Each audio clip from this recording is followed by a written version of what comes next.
Selamun aleyküm. Aleykümselam. Hoş geldiniz. Buyurun.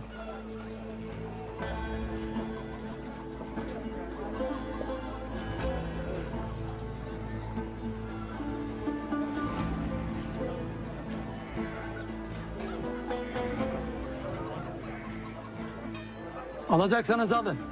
Oynamayın ekmeklerle.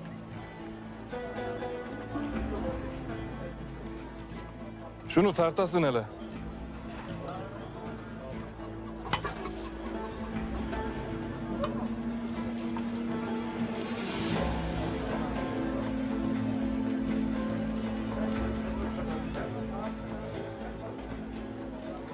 Olması gerekenden daha hafiftir Melik Hazretleri.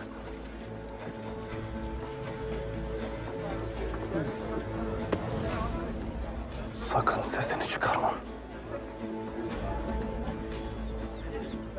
Sen ne cüretle ahaliye eksik ekmek verirsin. Ne cüretle benim ahalimin kursağından ekmek çalarsın.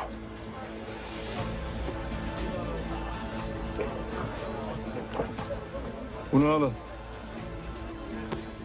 Kaşlarını, saçlarını, sakalını kazıyın.